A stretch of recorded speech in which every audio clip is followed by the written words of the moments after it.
Five,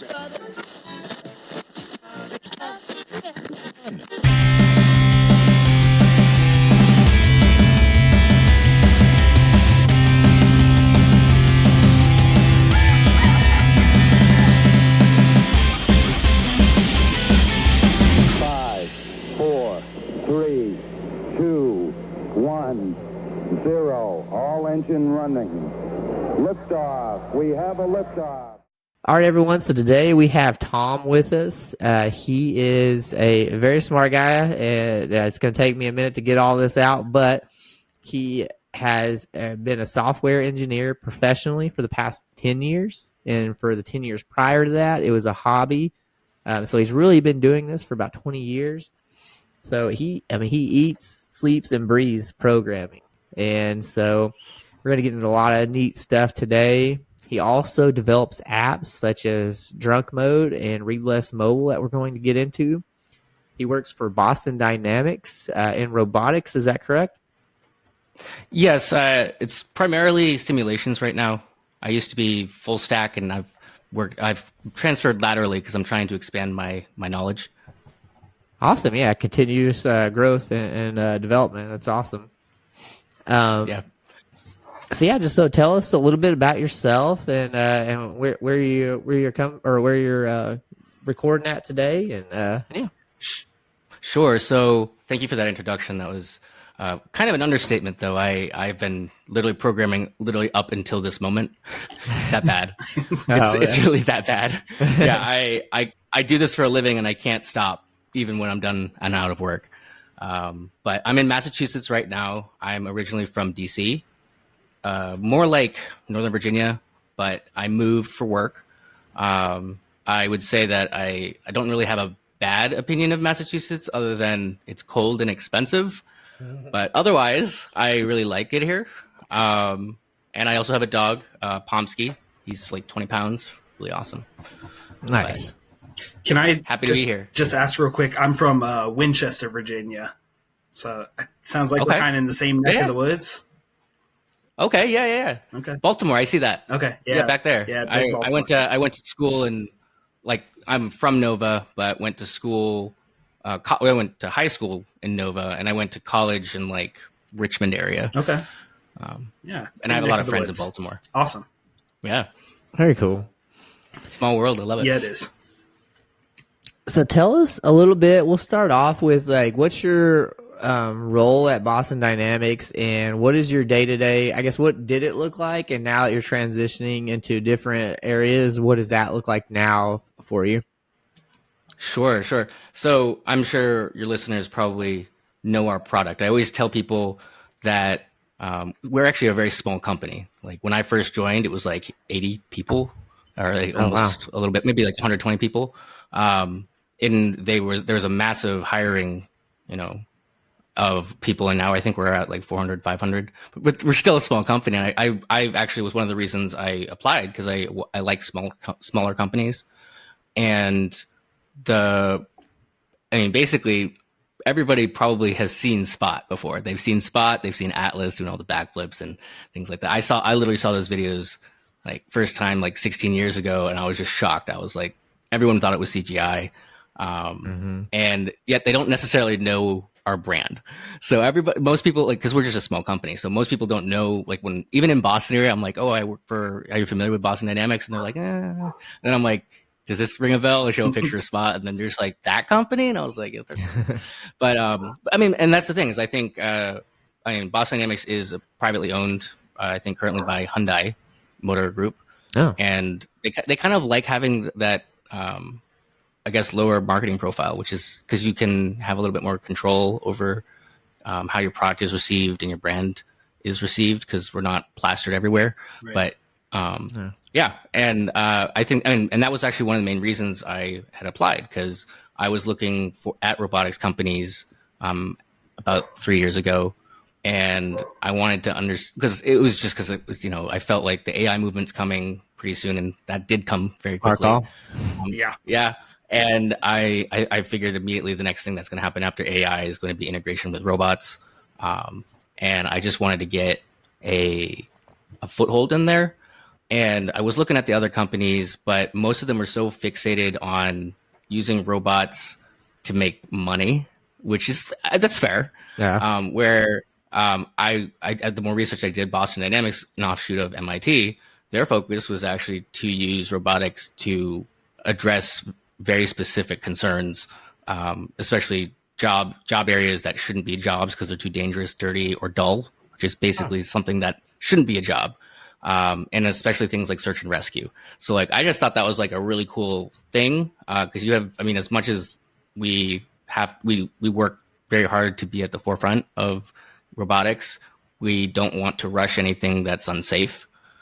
Safety is a huge thing. And that was, especially when I actually started the job, it was such a big emphasis. There's a big emphasis on safety because a robot is just like any other, I mean, a forklift is a robot, and there are engineering standards for these things, and people don't think that there's, standardized safety measures for robots, but there have been for years.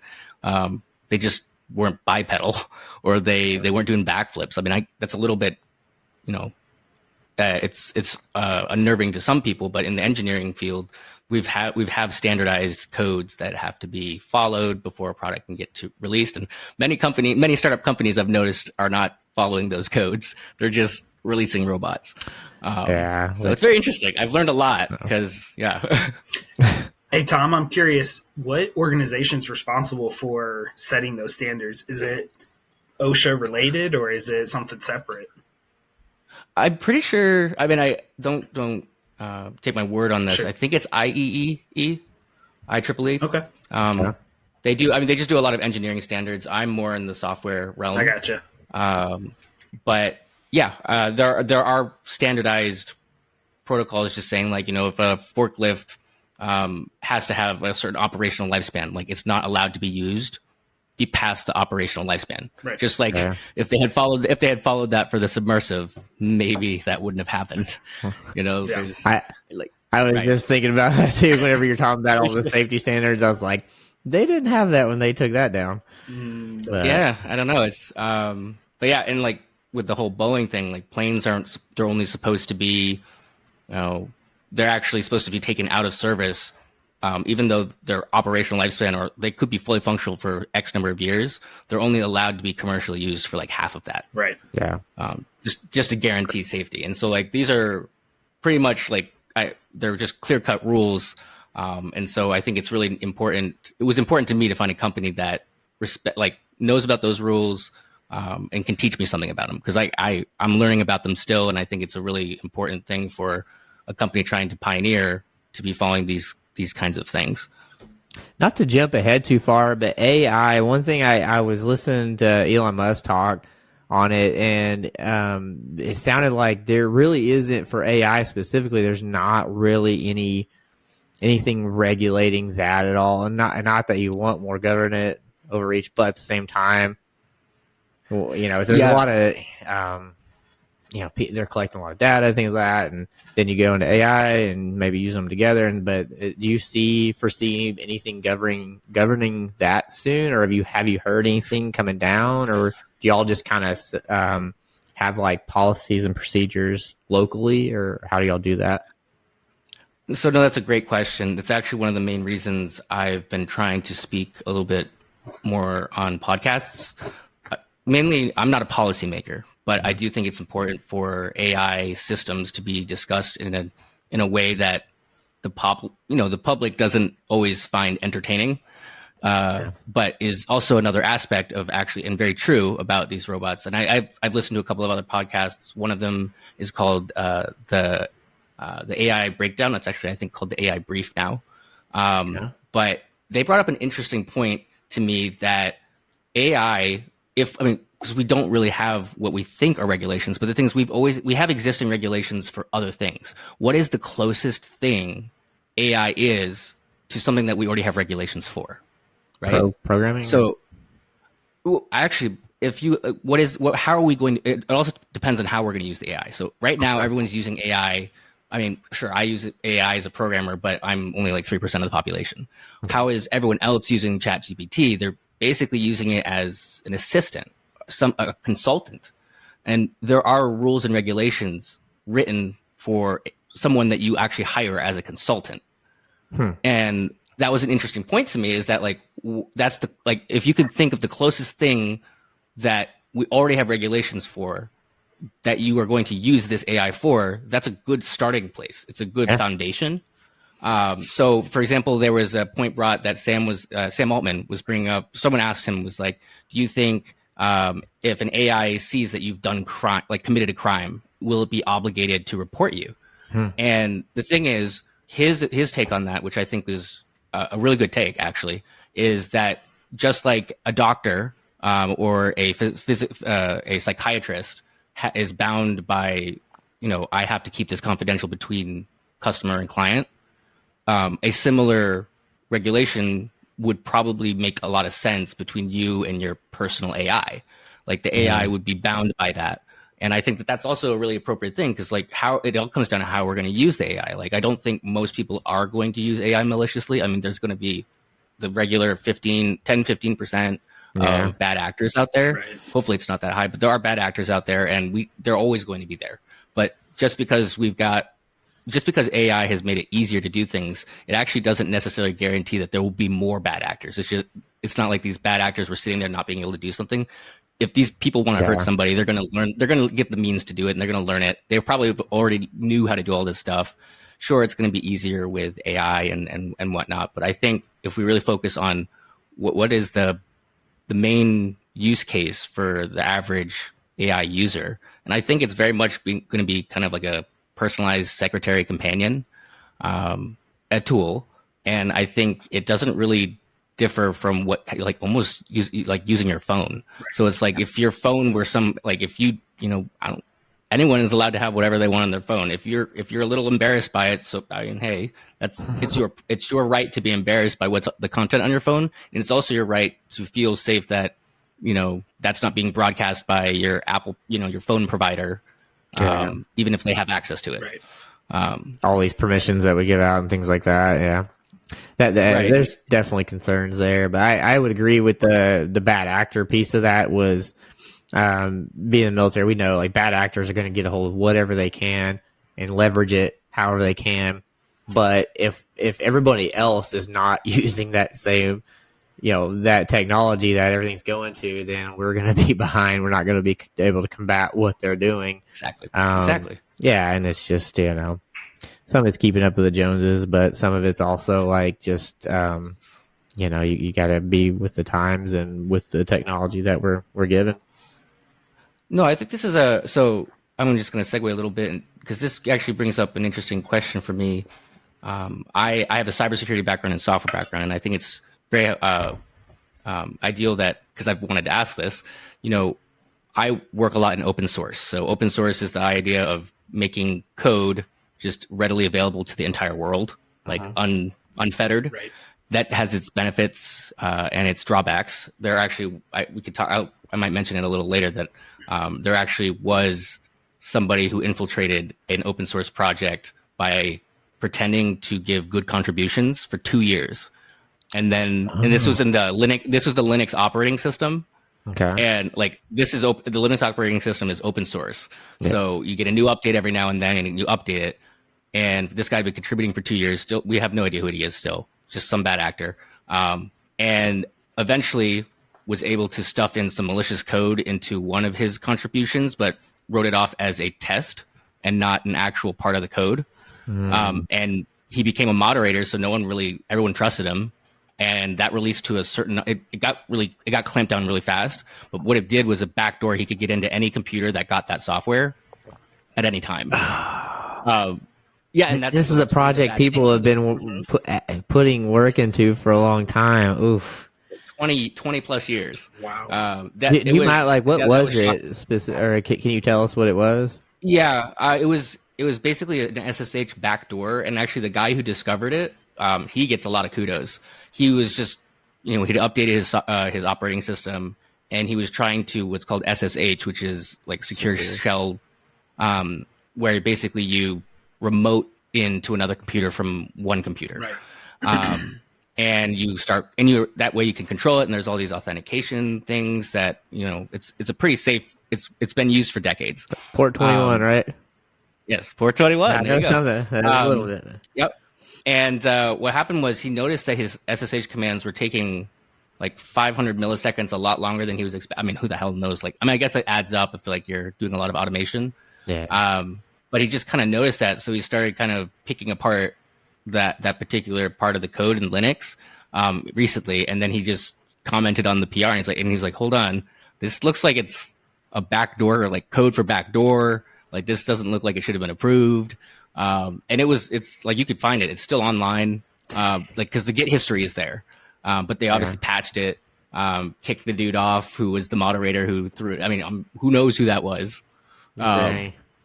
Right? That's and so crazy. that was it was a little bit of a tangent into kind of how open source can be bad. But at the same time, open source can be incredible because you can, I mean, and I'm impressed at how quickly they found and stopped that bug. Right. But it's, that is one of the inherent flaws of open source, is that if you don't have a strong code maintenance like team, things can slip by. Especially if the bad actor is trusted and becomes one of the code maintainers, which is what happened. Yeah, which is what happened here, and that was just like. But I mean, just like any, I guess, like any kind of infiltration op. I mean, it's kind of the same thing. Like he or she was. Their mission was to be planted into this ecosystem, pretend to be one of them, and then once they've been given administrative privileges, Get the trust. deliver complete the mission. And so that is something very common with open source, or not common, but like that is something that can happen in open source. And I'm a big proponent of it. And with AI, all of these AI models are now being just thrown out there, because there's a lot of anxiety around AI when it comes to AI companies. This is why I had considered the idea of jumping onto the AI train as a startup, but it's just way too high anxiety for my taste. The amount of compute you need, the responsibilities of, should I really be, if I can't beat them, I will just make it free. That's what Meta's doing. Okay. So Meta was like, maybe we weren't quick to the draw. OpenAI came out of nowhere with Microsoft and whatnot. Well, we're just going to try to get something that performs slightly better than their paid version, but not better, but or slightly better than their free version, but not almost as good as their paid version, and we'll just make it free. Like, we'll just release it, and that definitely, and because that's business, like they're trying to take business away from, if they can't win, they're going to try to take some business away at least, and that has repercussions, because I wanted to ask, like, we don't have like open source blueprints for nuclear weapons anywhere on the internet. Yeah. Or as far as I know. Yeah. Hopefully not. Yeah. Right? That would not be ideal. And my question was just wondering, like, those kinds of top secret intel. How does an organization ensure that first off, how do they determine when something should be considered top secret, even if it was something public that was publicly known at first? So like, the fact that nuclear weapons existed was public. I'm sure the blueprints were out there at some point, and then they got recalled because I'm sure that's just not safe to have out there. And I'm starting to wonder, is that going to are we getting to a point with that when it comes to open source AI models? Like, when you've got the easiest case for me to argue is like Stable Diffusion. You can just download Stable Diffusion on your computer, and you can make deep fakes of anyone you want. On just a normal laptop. You don't even need a cloud. And that kind of power is just like if enough people know that they have that power, then enough bad actors now have that power. So, but we can't stop it, right? I mean, we can't stop. Artificial intelligence is coming. I mean, it's here. It's here. Oh yes, it's inevitable. Yeah. Inevitable. Could we have said the same thing about nuclear weapons? Oh sure, yeah. That's a whole nother thing. I mean, it's kind of just like it creates a competition. Yeah. Well, but proliferation to countries that may that we don't necessarily trust with that kind of stuff, right? Not to get into specific ones, but to your question, to your point, that's kind of the lane that I'm definitely working in right now, and by definition, if it's inherently if information release could be inherently dangerous to U.S. persons or our country as a whole or things like that, but then we put it close hold, right? So it could be something that's out there. And then, I mean, sometimes if it's going to be out there, maybe it's got to be specifics are going to be close hold, whereas general information gets put out there. So that's why whenever I see numbers and things on the news, I'm like, whatever. Like they're throwing a dart at the wall half the time, right? But Yep. But like, you got to think too. Sometimes if you have what's called human, if you have people on ground that are doing intelligence work, right? You've got to, if certain info gets out that could be tracked down to them being a part of that, then you could be putting them in danger and things like that. So that's why there's a lot of little things that could go into it, but it's also a need to know. So like, just because you have access to high side info doesn't mean you're going to get all of it. And there's a lot of caveats that you would get read into. There's several of them, and there's even different systems. They're not just like that's one bad thing is each agency wants to have their own systems, right? And then they don't really it doesn't really talk to each other. And everybody's got their own special accesses. So the info share. I think things have gotten more secure, but the info share is kind of a problem within the IC right now. But with that all being said, I mean, if it's something that could be dangerous, it's going to be close hold. If it's something that could put people in danger, period. But it's also, I mean, when you're thinking AI and stuff, if it's involving, it's hard to really skirt around that and say, but if it's involving stuff that if it's probably involving like a weapon system or if it's involving anything, I would imagine it to be close hold. I don't know anything on that as a disclaimer. Can you explain close hold? That would be like secret, top secret, confidential, just anything. Highly classified. Highly classified. Yeah, okay. Yeah. I mean, I think the United States military and government would be remiss if we weren't utilizing artificial intelligence because other militaries and governments freely are. And exactly. We're going to miss out and put ourselves at risk if we're not using it. I think what's interesting to me is that they are putting regulations on exports of GPUs and TPUs. TPUs, if you're not familiar, are tensor processor units. They're basically just GPUs on steroids, but it's almost if you ever mined cryptocurrency, there's something called an ASIC. An ASIC is basically it's a machine that is designed to pretty much mine only one type of cryptocurrency. So it's a GPU specialized specifically for Bitcoin. So like it will never have any other purpose. That's an ASIC. So basically a TPU is like an ASIC but for AI. So you can't use a TPU to like generate videos and render things. It can basically do only AI, but extremely well. And the thing is, I know the U.S. government has it's been a big, even Sam was in the middle of this drama, Sam Altman, of ensuring that our top-notch TPUs and GPUs are not sold to China. And there's a whole lot of things in between that too. Like actually some of that is, we also want to regulate how much of them go to Saudi Arabia, because it's not that we don't like Saudi Arabia. It's somehow if they're in Saudi Arabia, sometimes they end up in China.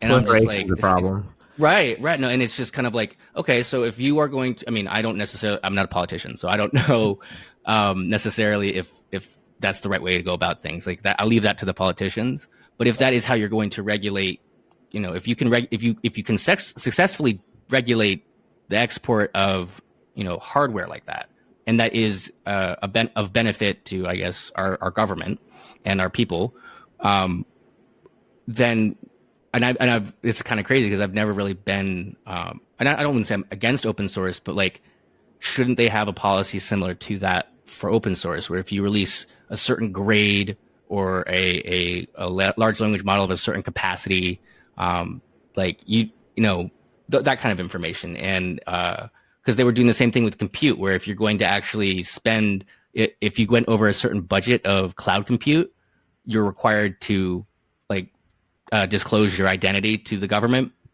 And things like that, or actually AWS or cloud compute, even if it's not, even if it's an international like client, if they break over a certain budget or amount of compute, they're required to actually tell the U.S. government who is that, because that's important. Like, why are they training something this big? But that's only direct sales or trades, right? We can't regulate if, just like you said with Saudi Arabia, if we're selling them something and then we can't tell them what they're going to do with that after they've purchased it. Yeah. Correct. Yeah, and there's things that you keep close hold like that, but it's gonna eventually get out. Like GPS for us, we were ahead of the game on that, and it was obvious. And then all of a sudden, you got GLONASS and Beta Owl and things like that. Once you hit like the 80s or so, and so I'm guessing same thing. Oh, sorry. Yeah, I'm guessing the idea is that everything will get out eventually. The idea is to delay it enough so that we know how to handle it if it gets bad, I suppose. I think it's a little bit of that, and also a little bit of like, what all can we do with it? Let's further ourselves on this before, because that's what that's what the top world powers are going to do. They're going to try to, if they have something, they're going to try to make it as good as possible and functional as possible. At the same time, it's like I said, keeping up with the Joneses between U.S., China, and Russia. It's just what it is, and it's a lot of it's deterrent. And like, nobody wants to use these, these weapons on each other. But if somebody has it and nobody else has it, then there's a problem. Then there's fear of like, will they use it? And if they do, we can't do anything, And so I don't know. It gets scary the more we get further along. It can be. No. Yeah. It definitely can be. Yeah. Yeah. But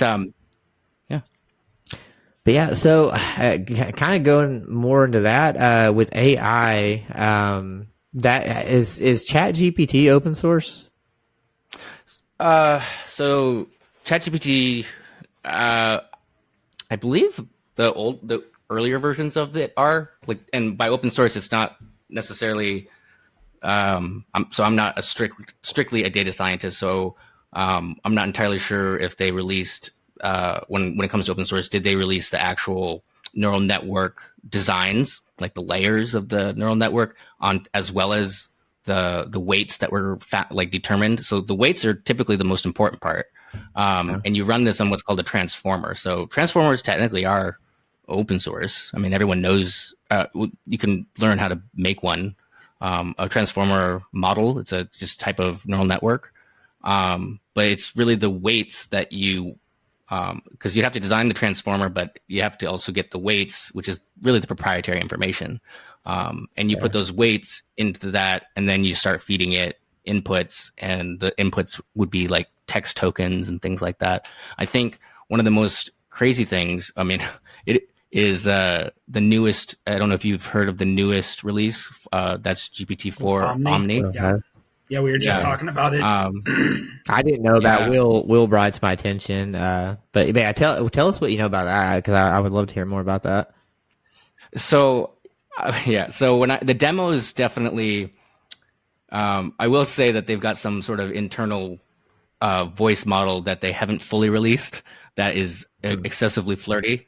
I mean that was good for marketing, but it definitely felt like a gimmick to me when I saw that. I'm like, sure, she sounds cute. She sounds like, maybe like it sounds like Scarlett Johansson. Yeah, it's her. Her movie. Yeah. Like it's literally her. He wants to buy that to have it. Yeah, right. And it was good. I think it was very good PR, but that rubbed me a little wrong at first. I was like, this is like such a gimmick. But after I got over myself, I did a little more reading into it. And this is actually something pretty huge. Like, this isn't just language this isn't really just any ordinary language model. And it's not just some sort of voice model. It's actually legitimately an omni model. It basically, when you send something to ChatGPT-4, it takes your text and it encodes it into a bunch of different tokens, text tokens, and then returns text. When you give something to Omni, it doesn't matter what you give it. It's bytes. It just takes all of these bytes. It splits all of those bytes into different things called frames, swaps them around, runs it through the encoder, and then returns bytes. So it has no idea what it's doing. They're not text tokens. So like when you can actually send it a video with a photo and even say something to it, and you'll just shove all of that like all of those bytes just go to Omni, and it just responds with bytes, and then that gets translated into text because that's just the easiest way for us to understand it. Right. It would be kind of cool if it automatically generated video and audio and just responded with straight up video audio. But it's easy enough to do that right now with the tools that we have. Like we've got voice models that sound real. So if we just prompt it with text, that is the output of Omni. It's going to almost sound like real time, like a real person. I think the biggest thing is that it's able to. It's not a token, like a text token model. It's legitimately like a multimodal token language model, and on top of that, it's about, I think it's like in the hundreds of times more efficient and faster, and takes less energy than GPT-4, which is why they made it free. Wow. And so like I think they were genuinely shocked themselves, and I was just kind of looking at it because it was just like it's based on the same, I believe it's based on the same technology as Sora. I don't know if you heard about Sora. So Sora was if you look, it's OpenAI as well, but it's one of their products that basically can create cinematic movies that are realistic. Wow. See, that one I'm like mixed on, because I know, right? And I'm like, and it's like, it's like, but where's the creativity? I mean, I don't know. I mean, I like it for editing purposes and things like that. It's gonna be weird. I want creativity to still be there. Speaking of creativity, so did you see the Apple ad that got pulled? Oh my god! Like this is why I feel like so you should definitely listen to. Yeah, if you're really into AI, so like at first when AI started, like the whole AI era, I was getting very anxious because it just felt like so many developments are happening. I can't keep up. And like I'm supposed to. This is my field. Right. Like what the heck? And so I've been listening to the AI Brief, which is another podcast, and that's been keeping me kind of up to date. And then I hear these things, and then I do a little bit more research, rather than having to just scour the news. But Apple basically, I think they've been also high anxiety because they're so late to the AI game. Yeah. After their EV plan got canceled. They kind of pivoted and redirected all of that money towards now AI, and their AI ad. Oh my gosh. Cause I'm a diehard Apple guy, cause I understand. I mean, it meets the needs that I want.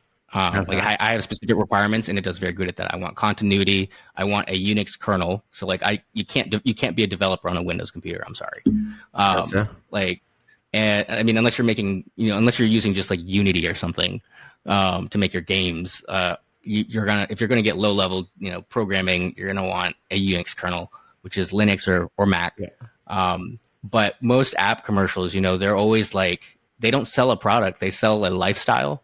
They're like, you see this person waking up, and it goes, "This is you, this is you," and oh, this is Apple AirPods. Then you put in Apple AirPods. It's like, this is you with Apple AirPods. And then it's like, this is you at work. This is you at work with Apple AirPods. This is you at working out with. These are your kids. And then you're just like, I want that. Right? You're like, I want to be that person. Like that looks awesome. Like I'll pay a price for it. And then this ad, like every one of their ads, I think the number of times they say the word you or your, like it's probably like 50% of the commercial. Mm-hmm. And it's just like, that's why I've always liked the commercials.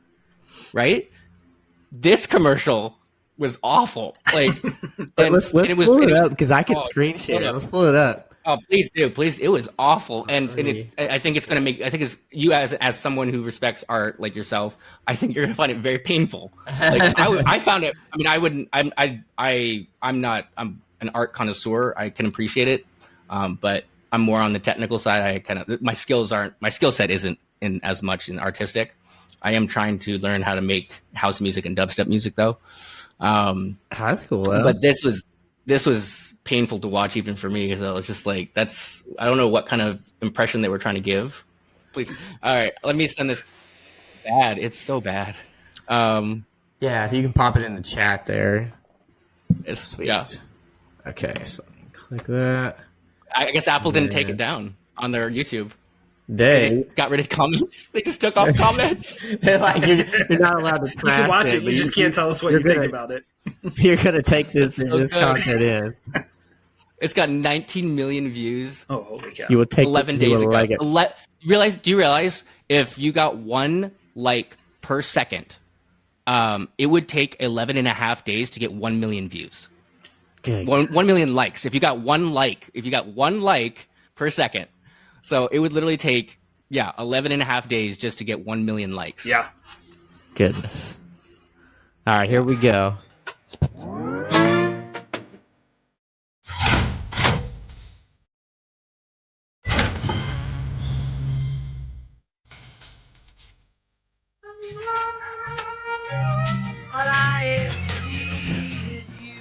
No.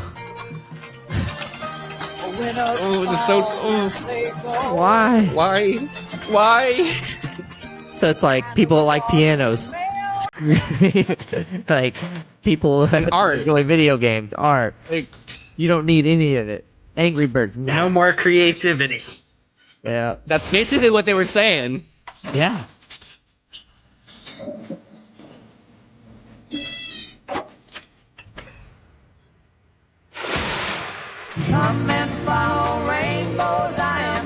The most powerful iPad ever is also the thinnest. Wow. Yeah. Yeah, it was bold. Yeah. Like if they could have made it like, I mean, why did it just have to be so painfully slow? Like they could have just done womp. Like if they had just done womp, it might have been less of like less aggressive towards creativity. But dang, Yeah, that didn't strike me think- as like, hey, let's make life better. It was just like, let's get rid of creativity, smash it down into this small package, and you don't even have to worry about being, innovative at all. yeah. The message was but I guarantee terrible, you- but I understand when you make a video like that and you want watch through rate and you want somebody to get to the very end.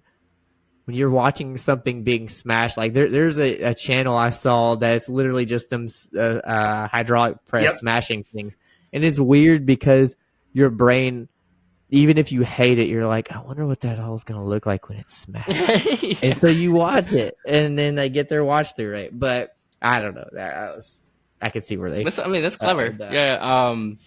But you know what's gonna crack me? What I'm calling it now is that.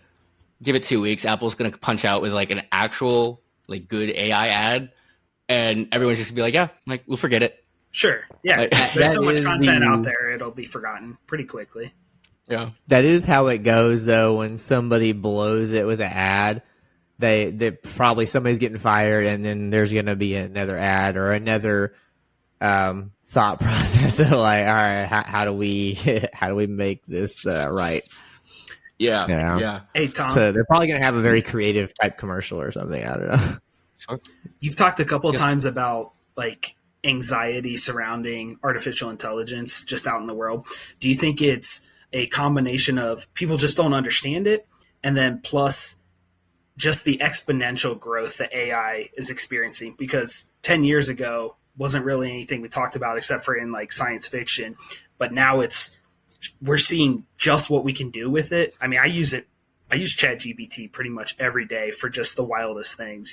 I don't really use Google search anymore. That's my go-to, even though I know there's like the hallucination possibility or just incorrect information. But what's your take on that? Yeah. So I think it's very multidimensional anxiety in many ways. It's actually will bring me to something that is called an AI winter. So like I've been convinced that this is going to be our third AI winter. So an AI winter is or tech winter is when there's this huge bubble of hype because of some massive breakthrough in technology. Right. And everyone starts investing, everyone starts doing all these things. And then we plateau and realize like we need something We need one more thing to get to the next hurdle. And to me, I'm just going to say ideally, the next hurdle because there is another hurdle, which is basically there's not like what we want to accomplish. Like we can envision what we want to, and I say we, these big companies, Right. only 8 of them that have enough compute power to do anything of any value when it comes to AI. But their vision actually requires X amount of compute power, and we literally can't even calculate that much on this planet. Wow. So we either won't achieve it, so like AGI won't get achieved, or we need to invent a new type of energy. And Sam Altman is pretty convinced that we will, but it's a matter of when.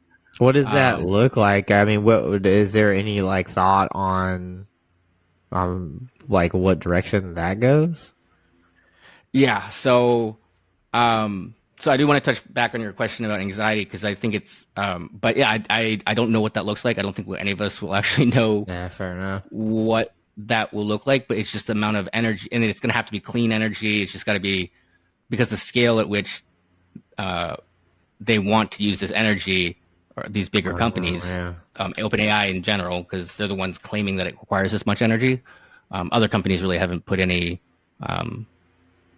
per se like opinion into that, but I'm pretty sure that the numbers would probably check out, and like it takes an absurd amount of compute power to do what they're doing right now, and then to keep it going as like not only just to train it, but to also keep it up and then have multiple version iterations, in line for the next release.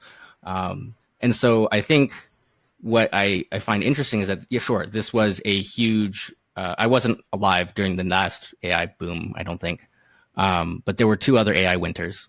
I think one was like the early 1900s, and the other one was like, actually I think it was the early 1800s, and then another one was the mid 1900s. You gotta explain that because I can't even understand. Like, is it just like the invention of computers in general? Is that what kind of thing you're talking about? Okay, so let me just to make sure. So actually they're mostly in the mid 1960s. So there was machine translation.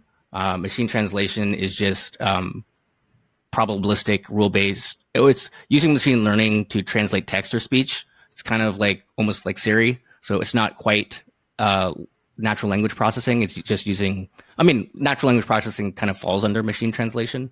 But that was kind of the biggest hiccup, is that like we've got these computers that can do great things. And we just discovered this new technique called machine translation, natural language processing. So it introduced this new category where if we solve this, we will have these things. We will be able to talk to computers, not use punch cards, not use mouse and whatever. And we, for the record, we didn't get that until 2022? Like 2 or 3, like 2 years ago. Yeah. Like 2 years ago. Yeah. So they discovered the concept of machine translation, and so for about 60 years, everyone has been focused on really trying to figure it out, but it took 60 years. So that's a long winter to me. But then, and so everyone was like, oh, this is great.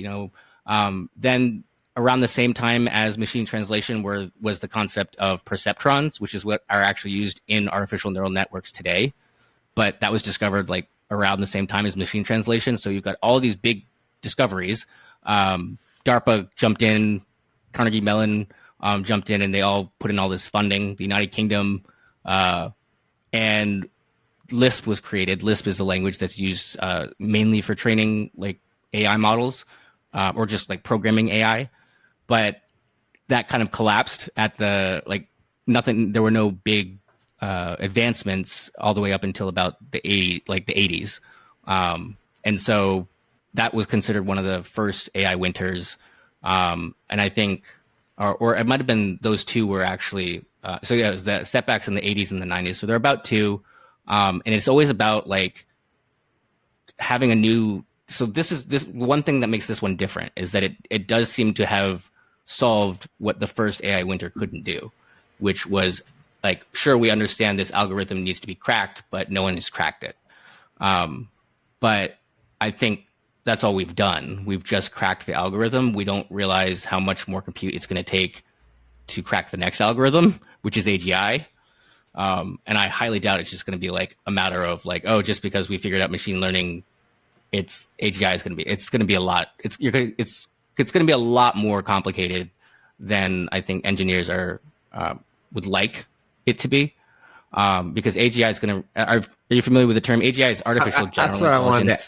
to ask you. Like, can you explain? I'm not too familiar with it, and for listeners, Sure. like, can you explain that a little more? Right, definitely, absolutely. So AGI is artificial general intelligence, or it's pretty vague. There's a pretty vague definition for it in the AI community, but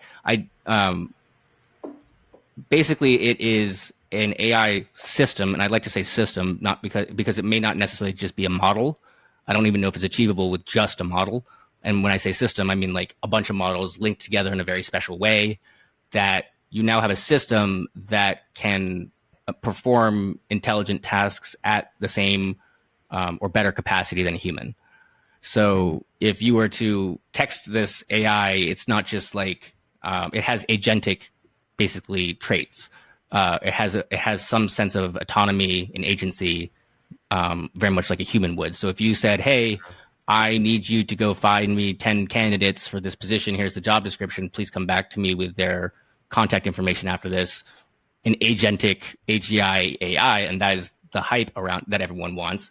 Yeah. If you pay a certain subscription, you tell ChatGPT go do that, and then you go about and do your day, and then about like 2 hours later, you have a list of resumes that were collected by this agentic AI that had enough intelligence to do a job that would normally require somebody who went to school for HR. So you work from home and then you just tell AGI, like, "Hey, do my job." Right. Or they hire you and make AGI to do. Yes, and on top of that, OpenAI's mission is to be the first company to achieve AI. They want to be the first company to achieve AI because it's in their nonprofit plans that if you let anyone else achieve AGI before OpenAI, it will be catastrophic for the planet. That's a pretty lofty. Yeah. Well, yeah, I agree. Thought. My thing with all that is like whenever, because with our phones and everything and how much data, like I don't know where this data is going, but we have to sign these permissions for all of this data of ours to go out. And my concern is like how much of that's being stored somewhere. So when AGI, what you're talking about, comes online, could you pair that? Could you say, I want to buy all this data on so-and-so, pair that together, and literally there's just another me out there because nobody's saying that you can't collect all this data and it can't be used in conjunction with that. Yeah. There's nothing saying all that. That's a totally different concept of identity theft. Right. I never really thought about that. That's something else. That's my fear is whenever you pair those together. The optimist engineers typically were thinking, oh, it'd be really great to have an avatar duplicate of you that when people call you or try to contact you, they obviously, this is like, of course they're going to know the difference, but like this particular middleman computer could kind of relay secretarial requests on your behalf. But I think it's a much more realistic idea that now we have instances of individuals that could be, tied to that information. I think that it's really important. Thing to bring up is that, like, for example, like if you're familiar with any programmers out there, probably are familiar with the website called Stack Overflow. So it's like the original, like if you've ever taken any programming class, even a 101 class, and you're like, I cannot solve this, and you search the question, the first result on Google always Stack Overflow. And the thing is, all of that information that we put on Stack Overflow is, quote, public. And there's a huge controversy on whether, if a company were to mine every single page of that website and then train an LLM to be the best programmer on the planet, should the developers themselves and the platform get any kind of benefit from that. Like you just screwed us all over, you know. Like, and actually, people like developers have been taking their content, like have been trying to delete their questions, and it's been interesting. But that's like we're in this age where it's like we don't have a very well defined line as to who owns what information when it's on the public net, even though people are training everything they can on it. So do you think open source is going to, I mean, are you seeing a slowdown on that? Or no? No, people are not slowing down at all. If anything, it's accelerating. Okay. Because, like, I mean, that would be concerning to me if, like, you're putting all this work into stuff and then it's just getting taken and used. And even if they were to figure out a profit share, when you're talking that many minds coming together, like, how much are you really going to get? You know, even if they were to come up with something, and who gets what or whatever, like, what percentage did you put into this or whatever. So I think being able to sell what are called basically, I guess, foundational models. Like these are models that where basically maybe it'd be kind of cool to coin a term. It would be like LLM as a service or AI model as a service. So that's basically what ChatGPT is trying to do. That's what AWS is doing with their AI platform in AWS. So if your product is like is supposed to be some sort of model that was trained on some really highly, proprietary or valuable data. I mean, sure, I think that's going to be, as long as that's legal, that is a way to make money with AI. But I think this kind of brings me to the next point that I think a lot of people and maybe many of the listeners are wondering about: what are happening to jobs? What are going to happen? And I say what are happening, not what's going to happen, because jobs have already been affected. I don't think AI will ever entirely take over every job. We can't forget that as long as that AI is a part of an economic system that was invented by humans, and they're not customers in that economy, the customer is always right. The customer makes the rules, and the customer is irrational, unpredictable, and they basically want, and they're always right. Like they will demand weird things, and they follow political and social trends rather than and quite subjectively and not logically. And the thing is, like, I think as far as humans are the main customer for most businesses, and AI is only going to get you 80% of the way there, and then they're going to want a human to do the rest of the 20%. And that will always be the case, in my opinion, as long as we are the ones consuming the product. Now, it will look a lot different. For example, like writing jobs, marketing jobs, like I already have been, like, being able to develop apps has been incredible now, because I'm not a graphic designer, and creating graphics for an app, like, it's just not my strong suit. And I would rather not go to Fiverr and pay somebody, or either pay somebody $50 and they get 3 iterations that are crap, and then I have to go find somebody with higher quality, and then I gotta wait, and there's all this wait time. I end up spending like $500 just to get an app icon and a background that looks like nice with a gradient. And it's like, I get it, this is your skill, but like, I can now I can just go to Midjourney now. I can get as many iterations as I want for $10 a month, and I'm just like, and I can, and actually, if anything, it's actually better at adjusting to my prompts than an actual graphic designer used to be. It absolutely is. And like, my logo here is AI. I'm starting to gym. That logo is AI. I chop my reels up with AI, because that's too time consuming. I can't do several episodes a month and chop 35 reels up, but I can plug it into AI and do. I see what we're doing here. But you see what we're doing here? It's like, instead of actually getting a job that AI could now do, instead you've just created a new job. Like, you have a podcast now. You have this. You're doing. You know what I'm thinking? It's like there will never be an end. It's going to look different. It's going to look different. It's going to look a lot different. Yeah. Okay. But the thing is, like, I've got a couple apps in the App Store, and I've generated my first revenue ever. I've got. That's awesome. Yeah, I have.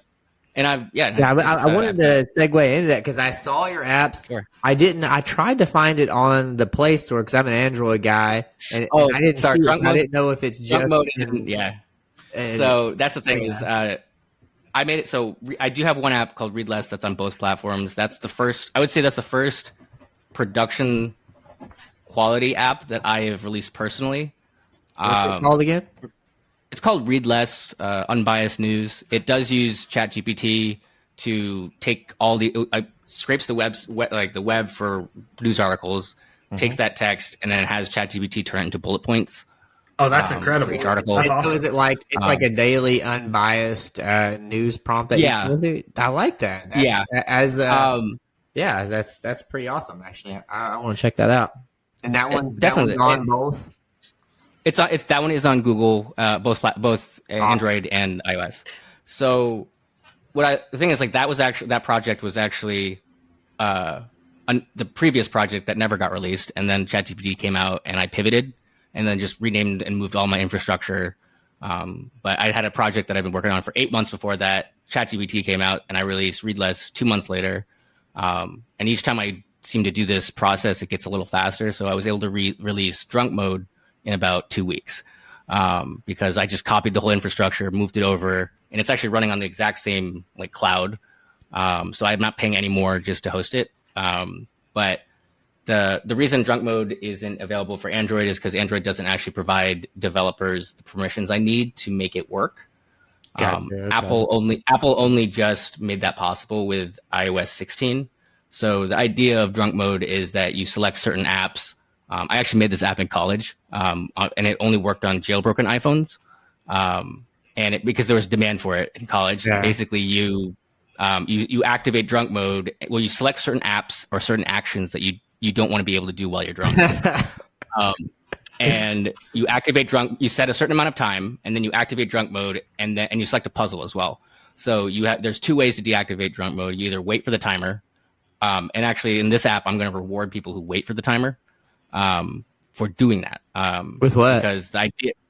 So we have what's called. I'm developing actually a social platform behind it that's going to involve reputation. Like you can earn proof or reputation by engaging with the app. So I've got polls and other things that are there, and then you can also earn bottle caps by also doing similar things by using Drunk Mode. Like, for example, if you wait until the end and it goes like, well, great, looks like you got home safely and you didn't text anyone, here's 20 bottle caps. And bottle caps can be used for in-app purchases and or discounts with like affiliate partners at like bars and clubs. Yeah, exactly. It worked out. And the social platform, ideally, so I have this planned for Q1 of next year, just to be generous, but I'm hoping to get it out this year. Is something called the Drunk Zone. So the Drunk Zone it's going to be an exclusive social platform that you can only access once Drunk Mode has been activated for at least 30 minutes. And then the app will start getting blurry and letters will be backwards, but you'll be able to chat with other drunk people in the Drunk Zone. You'll be able to do certain activities in the Drunk Zone. And as soon as Drunk Mode expires, you get kicked out. And it'll just be interesting because like I'll let users be able to vote on polls twice, once sober and once drunk, so that they can. And obviously, people will try to like maybe not drink and they'll just want to see what's there, and that's fine. Yeah. Are people going to be able to actually say things, or is it like polls and things like that? Because if you're saying, I'm scaling things, that. I'm working on that. Deactivate screenshots and things like that. Yes. So I'm working on scaling out the features very slowly because I don't want to bite off more than I can chew. Like if I get because I don't want some sort of scenario in my hands where somebody who shouldn't have used the app because they're under 18 or under 12 or under 21 and something was said to somebody who's responsible for that. I do have a terms and conditions, but like I want to make sure that like once I start scaling to the level where I let people actually write their own content, I'm going to probably get a legal, probably a lawyer involved at that point. Right now, I have the plumbing in for people to make polls and posts, but my account is the only one allowed to do it. And and that's kind of where I have it right now. And then I'm trying to see how people engage with it, like with the drunk mode posts. And then once I kind of get more comfortable with that, I'll probably get legal involved to just make sure that I don't, get myself into some trouble. But I have an LLC, so obviously it would just be the LLC that would have issues. But I am trying to work on getting it to work. The thing is, it needs parental controls. So on iOS, you can have it automatic. There's something called self parental controls, which is kind of a new concept where it's for and it's part of the screen time API, which makes sense. So it's like basically I'm also going to start collecting screen time. Like when drunk mode's activated, I'll start collecting screen time metrics so that you can get insights into what you do when you're drunk. So it'll be like, you tried to open Tinder 3 times last night. Calm down, buddy. Right? Calm down. Go get a cold shower and go to bed. Right? It also does verbally abuse you. That feature can be turned off, but That's awesome. It will bully you. And it will also continually suggest to open up your rideshare app, and it will do that by it'll do that by presenting 2 options. Do you want to open the rideshare app or do you not? But the buttons swap randomly. So if you hit the button, it'll just open. If you aren't careful, it'll open the rideshare app. But yeah, there's a lot of features I'm working on for that one. I think it's just really exciting because, like, this is granted, I am a programmer, and I think and this is what I do in my free time. But I think like I'm realizing a lot of my app development was hindered because my first one was I would have had to hire a team of like 100 people to summarize articles. Yep. Now I have a ChatGPT doing this on a scale of, and the only reason I'm only doing about 500 articles a day is for cost. Like I don't want to, and not because I don't have the capacity to. And that's mind blowing to me, is that like I literally, no, granted, I didn't realize there were so many freaking news apps out there. Oh yeah. So but so many of them are trash though. Yeah, so many of them. That niche was like oversaturated. But what's kind of crazy to me is that as a solo developer, I also am single, for those listening. There you go. Nice. Nice plug. Yeah. Single. But as a solo developer, like I'm actually creating an app of the same scale as like the New York Times. Now maybe not the same quality, but it's the same scale, which is mind blowing to me because like I could create the same amount of content as they could, but I didn't hire anyone. And I actually was thinking, but what's been neat is that this drunk one and this drunk app actually is it's been gaining a lot more like apparently this is an untapped niche or a very popular niche. So it's the amount of traffic that has. So Readless was out for about a year and 3 months. This app has eclipsed the number of users in 30 days as Readless. Okay. Wow. And Readless has about, I think, 3,000 unique users. And this one is it got 500 in like the first week, and then it went to 1,500 in like by the third week, and now it's about 3,500 users. Nice. And that's crazy because I'm just like, what, if I got this many users, why aren't y'all like writing a review for me? You know, like, man, people only want to do that when they want to complain. Bro, let me tell you, bro. Like, that I cross my fingers. I'm just like, that's the only time I ever write a review, unless I got some sort of incentive. I try to do better since I started owning businesses. I'm like, if I have a good experience, I really need to get on there because it helps so much. You know, whether it's Google reviews or app reviews, it helps bring people. I'm totally on board with that too. I actually literally just tried pitching something yesterday on Reddit, just saying, hey, are there any other people literally fishing for apps? Like app reviews or just any kind of review, and is your product something that I can easily get digitally, and if so, do you want to exchange feedback and reviews? Because I think that's important, because if anything like I mean, just because I think we would probably take it a lot more seriously and be more likely to actually write a decent review and actually like give good feedback, because we are creators, like we're building something. So I'm all on board for that too. So I'll definitely. So was this you asking for a 5-star review podcast on Southern Drawl Dialogue? I'm all for it. My last business, I had a automated system to where they would get, it was through my CRM, where they would get an email, and it would be like 5 to 7 days after the fact. It was the insurance business, so after the sale. That way, they knew they were happy with everything, and they gave them a little time to see everything, and it would be automated, and they literally just had to click what star level they wanted.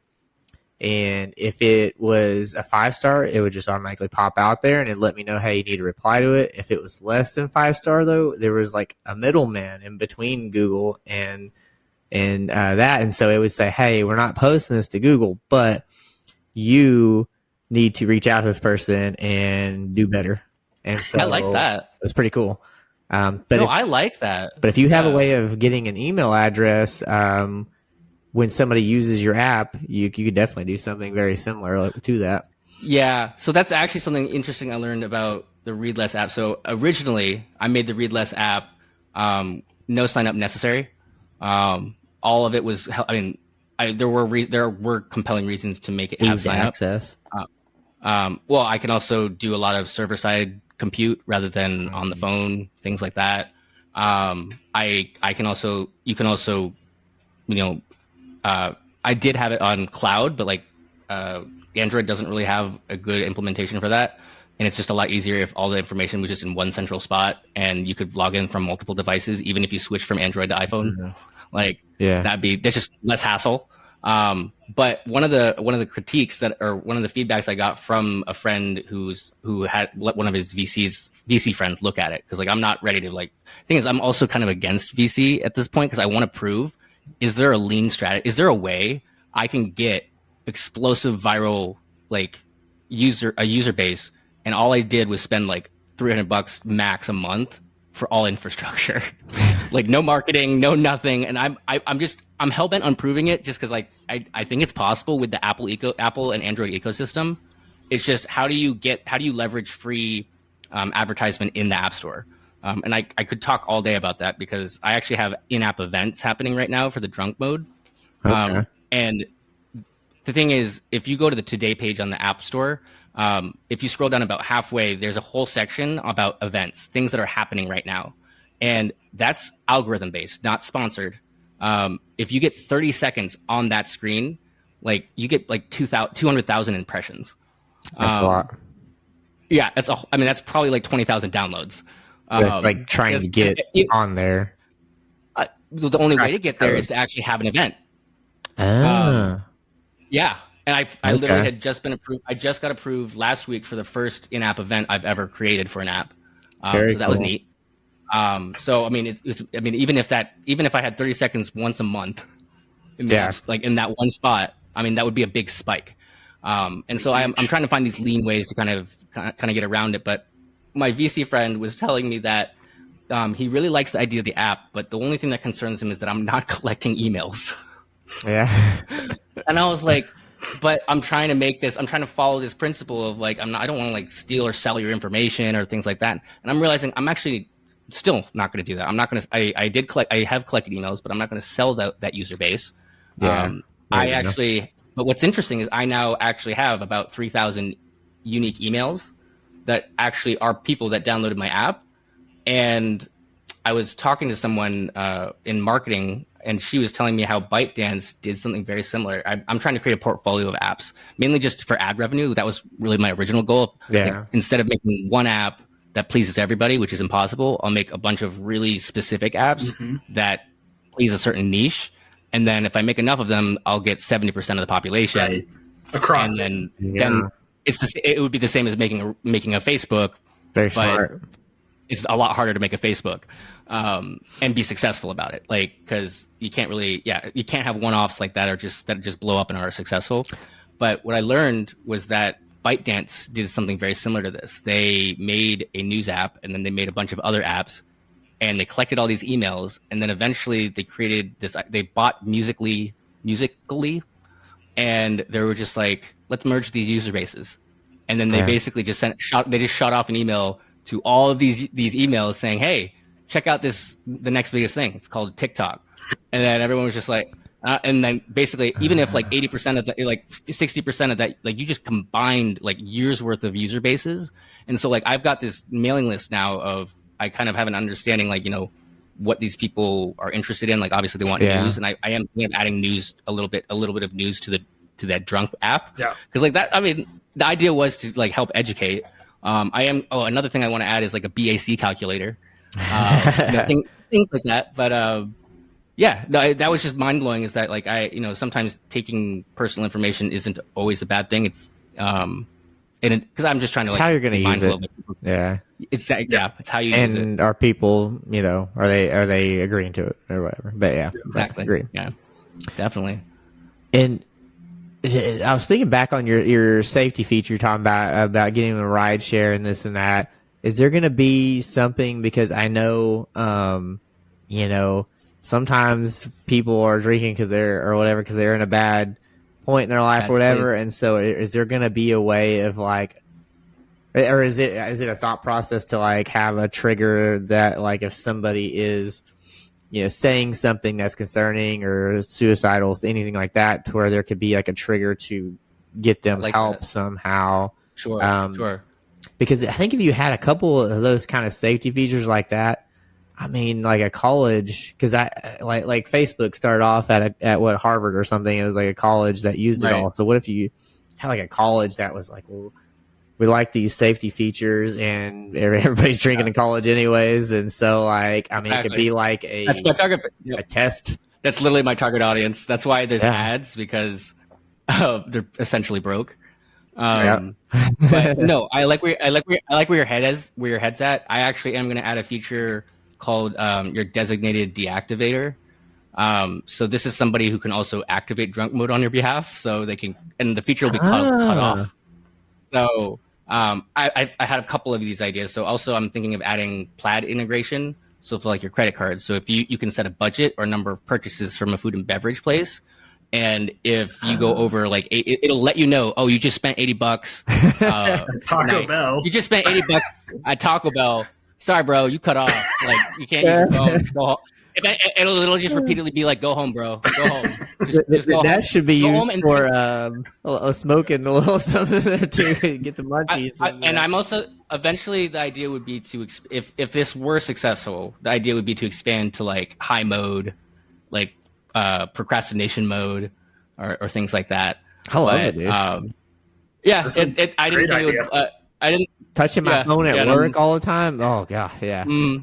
Yeah, I'm also thinking getting Spotify integration, just because it's just like if you can make an app as like seamlessly integrated back into your life, that just helps.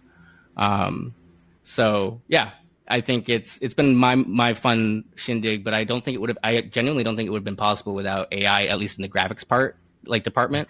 Because I literally this morning, I got a picture of a bottle cap, but I wanted it in SVG format, and like the only way to really do that is to get like, there could be SVG like converters out there, and not all of them are that great. You either have to, normally I end up having to create it by hand.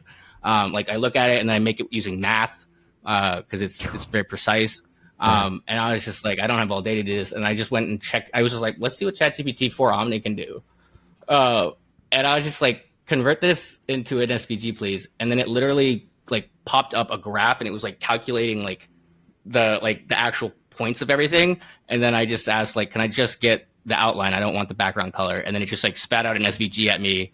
And I said, can you shift it up and make sure that all of the points are like don't have any like decimals? Cause I don't like working with decimals. And it just like did it. And I was like, okay. And then like, I didn't spend like all day like making one graphic. That literally took me like 5 minutes. Yeah. I like the little tweaks that you're talking about, because usually you get something and you're just like, there's a little bit I don't like about it, but it's it's an 80% solution. I'll take it. Revision, the ability to make revisions, like real-time revisions. You just like, could you just add? Could you get rid of could you make that color like? And it's like 80% accurate most of the time, and eventually you're just like, yeah, that'll do. I'll take it. Let me move on to the next task. And you're taking out that possibility of offending someone that's an artist, right? right? You just say, hey, Yeah, I mean, that's ChatGPT, true. can you help me out with this? Oh, you're so close. Just tweak this a little bit, and eventually you're going to get with a person. You're going to get to the point where they're like, dude, this is not worth my time. You're not paying me enough for this. Like, no. Yeah, our I'm vision done. is not in line. I think that's the best way to say that. I think but- I will say now that and I think because I needed the AI image generation movement to happen for me to actually start successfully releasing apps, like app aesthetics are really important. The visual aspects, the pleasing, is it pleasing to look at? That is a skill. yeah, I mean, it's something we don't think about, but dang, yeah. Yeah, and I've struggled to like actually create apps that look nice. So like I'll even ask ChatGPT, can you give me like I have my UI and I'll say, how can I improve this wireframe? Can you and he says, well, it looks like it's not quite obvious to me what this section is about. And I was like, okay, and then I added a description to it and he says that looks better. And I was like, what? Like yeah, and you can tailor it to what your target audience is too. You know, I'm Exactly. looking for whatever Gen Alpha now, or that right. New college students. What's appealing to them? You can tailor it like that. I need to ask it. I use it for maybe what thumbnail do I need to use on Reels, and what asking it about what tags and things. It's crazy what you can ask. Yeah, it's crazy what you can ask. Because it's just you wouldn't expect it to give a good answer for some of these things, which is why it wouldn't occur for you to ask them. It's like, how much context do I need to give you? Like, if I'm going to have to spend I have to explain this whole thing in 10 minutes. It's just well, maybe if I just go I have an app that's doing this and I'd like an app to look like that. It's because then I forget that you can revise on top of it. It's it spits something out. And it's oh, wait, actually, I forgot to mention that I also need this. And it's oh, well, here's that. I'm I kind of like that. Can you tweak that a little bit? And then it's incredible. I've had it. For example, also one of the features in the app is app icon collections. So you can change your app icon. And I'm releasing collections. So I created a the original one was just a two color flat image of a beer bottle and things like that. And I call that the symbol collection. And I didn't make those either. I just generated simple, I just said, give me a 2D, of a very simple style of a wine glass or a bottle. And then I did a whole thing for neon. And the thing is I could create a whole class of neon looking bottles. And now that's a new collection. And it was doing incredible. I mean, the AI has been doing, there are a lot of positives to AI, and I don't think, I think there will be job displacement, but displacement doesn't always mean replacement. I also think, sorry, my doggy is Like to be part of this. wants attention. You want attention? Is that what this is? You've been talking to people that's not me for way too long. We're not having this. I will say though, I would, if I could put my money on it, I'm pretty sure we're going to have some sort of form of universal basic income. I'm going to say 3 to 5 years. Just because you're going to job have displacement, you're going to have, I think that there's going to be tough for me to understand where, how much and where that's going to come. I don't know. You're going to have to apply, and you're going to have to probably prove that AI took your job of some sort. But there's going to took your job. And it's not that it's going to be taking your job forever. You're going to be employed eventually, but not to sound fatalistic, but I do think that there's going to be a time when maybe enough people get displaced from their job for whatever reason due to AI, and they will be in limbo for at least a year. And you can't just have people in limbo for a year and expect the economy not to collapse. So the government's just going to have to find a way to get those people money. The tough thing is you've got to also track, are they trying to find something else, or is it just the fact that their whole, what they did is just getting obsolete for humans to do. Then at that point, we got to have a program or so of a re-education of okay, what trade or what are you? Yeah, so maybe more of a pipeline to give people different skills or whatever. I agree. I think retraining and repurposing your employees is important, but it's expensive. Yeah. So very few. I mean, it's the same argument, and we could talk about. I'm sure there are people I know that I could argue forever with about the whole minimum wage thing. How it's really just kind of like a mirage. Like it's not real. Like it's because like you ask for a minimum wage, you're probably the one getting fired to give everyone else a higher minimum wage. Like the money doesn't come out of nowhere. Right. Like, Yeah. the same, and that's just kind of how money is a finite amount of it. So if you want a higher minimum wage, the only way to make more of it is to cut people for others. And it's a similar thing here. It's like The kiosks and everything. yeah. The economy is still going to have to function, even if all that money is getting funneled into. So like small mom and pop shops, like they're definitely, they could probably benefit more from AI than some larger companies, but that's assuming they use it for like checkout processes and things like that. But they're not going to get the same scale of revenue that an enterprise business to business is getting. But yeah, so I think this is just a matter of like money is going to get really consolidated in these bigger tech companies because that's where the AI technology favors. But then again, too, you're talking, another winter and everything. So maybe things chill out for a little bit, but I don't know. I mean, you would know better than that. But yeah, and there's two things. I mean, there's also because like 97% of all GPUs and chips get manufactured in Taiwan, and that just happens to be pretty close to China, and we aren't being very nice to China right now about chips. So if something were to happen to Taiwan, it would probably set everything back by 6 years. Stuff is happening between China and Taiwan. And like, that is something that there is every day, is closely monitored. But I think doing that would be very difficult, but also I agree. Because that's such a, because the fragility of the AI's future is literally like hanging from Taiwan. Like it's not like half in Taiwan, half in another country. It's fragile. Like it's fragile. I have no idea what the security is like there and the probability of that happening. But the idea is if it ever happened, it'd have pretty big effects. It's definitely possible, and that they could at least try, attempt, and it's like I'm sure they're getting some sort of lessons learned right from what Russia's doing right now, and saying like, "All right, well, what's U.S. response to this and that, and NATO and things like that, and then like how far can we go? Where's the red line at before we're like, before we're gonna have a world war on our hands?" And so. But the terrain there is very difficult for them to try to get into, and there's a lot of different things, but yeah. So Will, I wanted to touch back to the question. So I mentioned anxiety when it comes to where's my job, like what am I going to do with that? Right. Mm-hmm. I have a little bit of anxiety myself just because I feel like there's just so much happening. I don't want FOMO. I want to know like what's going on. Sure.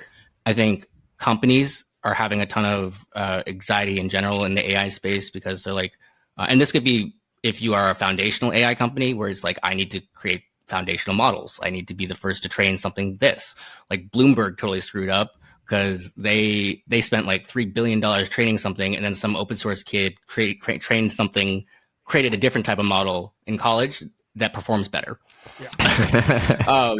And it's cheaper and requires less energy to run. Sure. It's just like, but the thing is like, those kinds of mistakes only happen in an ecosystem where there's anxiety, like especially because big companies just don't make mistakes like that. Yeah. But they do when they're rushed, when they feel pressure. Just like Apple was getting that anxiety. And I think that like it's and there's a company, I don't know if you've heard, like they've been trying to make these like new wearables, like the Humane pin. Yeah. The rabbit. I bought one of the rabbits. I really want to return it. I've heard so many bad things about it. But I love being at the forefront of technology. So that's the price I pay. Sometimes I pay for garbage, sure. Just to know what people are working on. And I wouldn't say it's garbage. I actually haven't received it yet. But I think that everyone's trying to dive into this and not realizing just how deep the water is for AI. So like, first off, wearable technology. I mean, I give you some credit, but like everyone, like Apple has tried all wearable technologies. You got the earbuds, you got the watch. No one else likes anything else. Yeah. Like if a pin would have worked, Apple would have made it first. or Google or Samsung, someone would have made a pin. And so I think it was a little odd that that's the form factor they went for, but I think they were trying to be disruptive. There was, I think there was another company that actually raised $1 billion in funding, and then just decided to go, and that wasn't enough to actually compete with other AI foundational companies. $1 billion. Like that wasn't enough. And they, money. because apparently it's like the baseline is like you need like 8 billion just to start fabricating like your chips and cost for energy and training. And like, I forgot which company it was. I don't think it's Perplexity is being challenged now by ChatGPT. So this is crazy. So like, all of the features, like my app kind of is, it kind of is just a wrap. I mean, basically it's just a wrapper around ChatGPT. But it's a specific model, right? Right. But at least it's not like a feature that's now part of ChatGPT. Yeah. Because I've had a lot of friends that were like, when it came out, we were all hyped, we all wanted to build something. It's like, I'm just going to create something that can go read through my email and like tell me which ones are like, and summarize them. And that's now a ChatGPT plugin. And now, Perplexity is a search engine wrapped around, like I'm sure if you haven't heard of it, it's a pretty popular, it's very popular. It's basically taken about almost 500 million users away from Google. Because it cites its sources. You can follow up questions. The revision part, and it saves all of your conversations and searches in a very user friendly way. But then literally last week, Perplexity, it's a great app. However, ChatGPT just announced that they're launching their own search engine. So it's like now we have to wonder how is Perplexity going to fare in this battle? Because I don't think it's going to be one. I mean, it most likely will be one or the other, but like it's not necessarily. Like, I don't actually have I couldn't put my money on one or the other because you don't want to, like, as OpenAI, you don't want to spread yourself too thin. Like Perplexity is just focused on search. Like they have a high chance of actually outperforming you in the long term because they're doing nothing else. In that specific regard, right? Yeah, Exactly. I mean, if you specialize, then they have a huge head start. Yeah, they've had like a year and a half head start. Is it that much difference between like that Perplexity and ChatGPT's version? Isn't it just like Google versus Bing? I mean, same idea. Like it's a preference thing. It's different because it could be a preference thing. What I've liked about Perplexity is that you can also you can choose which model you run it on. So it could be ChatGPT, it could be Llama 3, it could be Gemini. You can literally pick. Okay. So they're basically saying you could do the same thing that you could do over there, but you can do these other things too.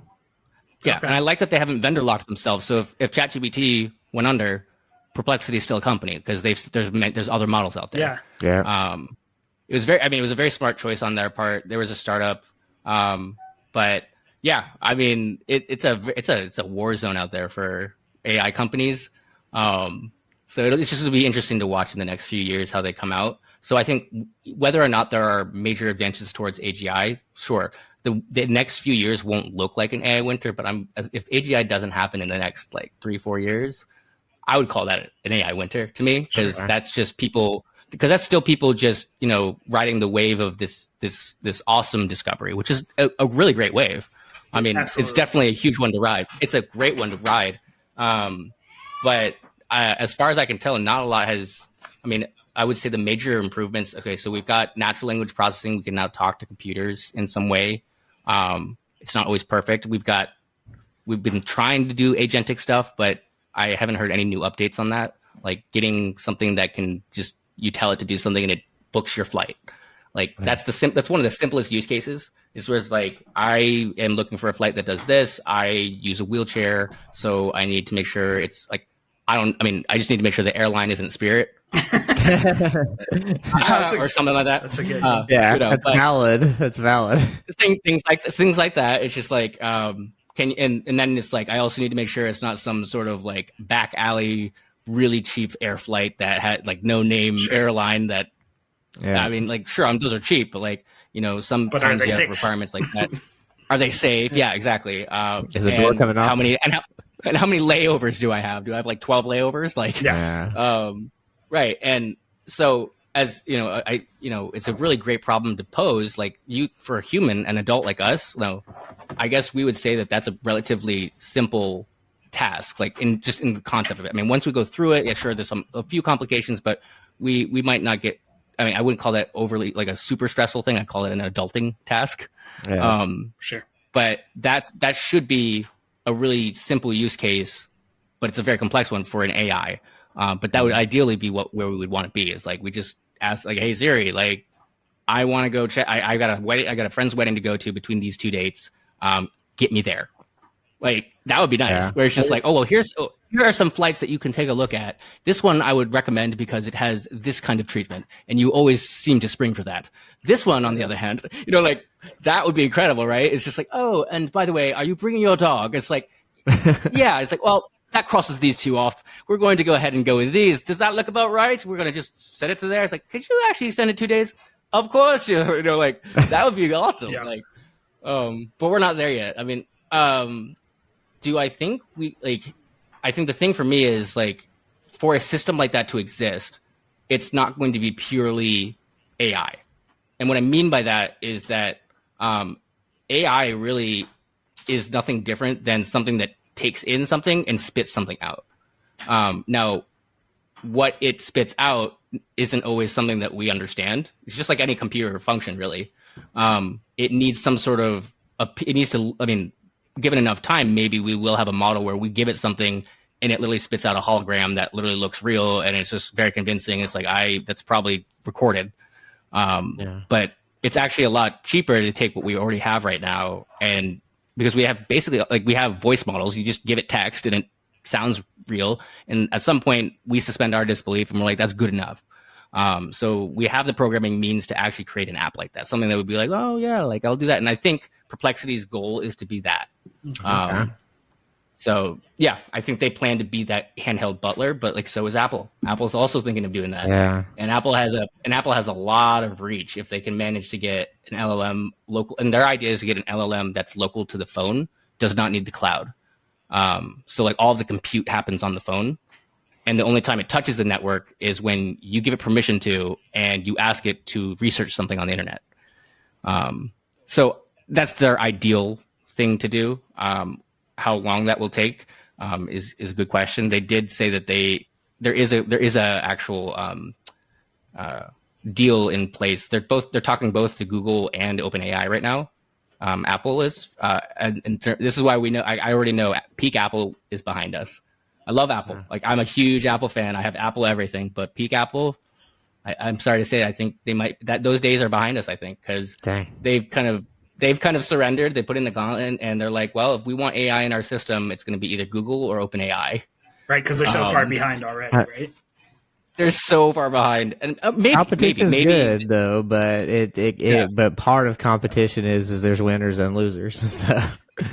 Yeah, and I think the only reason Apple is conceding here is because the money, the numbers work out, because it's like most of our users probably, and maybe they've done their market research, most of the users actually won't give a shit if it's through whatever, if it's not our own creation. They trust our brand. They literally trust us with, our users trust us with their freaking life. So like, they don't read any of the fine print. They do that. And we try to honor that, and we try to do a good job of that. And we need another round of good revenue. We need to make sure that our quarter earnings are always going up. And this makes sense right now. It's not because we're behind necessarily. I don't know what's going on there. But what they have right now is not going to guarantee that increase. So the only way to get that is to to partner with somebody until what they have in-house is performing at that level. So I don't know. It's very interesting. Amazon to Facebook. Have you tried Llama? Are you familiar? So we met on Instagram. Have you tried Llama 3? I haven't. I've heard of it. I know of it. I have not dove into it. I need to be, but I just haven't. Can I invite you to? Can I invite you to go to Instagram and type any question in the search bar? Okay. I'd like to introduce you to Llama 3. It was a pretty. This is a move that Facebook made that I thought was pretty slick. They didn't tell anyone. They just did it. So you're talking about Llama is like whenever it's like the ask Meta AI anything. Okay. Yeah. So I haven't asked the questions yet. Like what's a good question? It's free. Anything. I mean, it's free. Tell me about the Southern Brawl Dialogue podcast. All right. Tell me. I'm curious myself. It's just incredible that this kind of model is free, and I think that's also another reason why OpenAI their hand was forced. They had to make their model free too. Oh wow! Hold on here. Yeah. Let's see here. So the Southern Drawl Dialogue podcast is a popular podcast that explores. I like that they gave me a little honey roast there. Hey, the fascinating world of language and culture, and that's not true. Hosted by linguists and language enthusiasts. Okay, yeah, that's not you. that's not me. That's not me, bro. This podcast is known for engaging an accessible approach, making it enjoyable for both. Yeah, it's all about linguistics. They went deep into the name. I mean, it's fairly maybe it's hallucination. That's a straight up hallucination right there. Yeah. Straight up hallucination right there. They're just guessing based on the title of it. Yeah. Now if you typed in Rogan or something like that, that's been around a long time. Sure. I mean, surely they'll have that dialed in. I'm gonna try this on Perplexity, which actually does a reasonable job of researching, but I'm curious to see if we also get a hallucination. And what's funny is that for some reason hallucinations don't really seem to bother like users, which is really strange because it's like when I guess they just they cut it slack, but I typically ignore it. I use it as like a brainstorming tool. Tell me how I could go about handling this interpersonal conflict that I've had. And it just gives me some ideas that, maybe I haven't experienced that before, but it gives me some good starting points.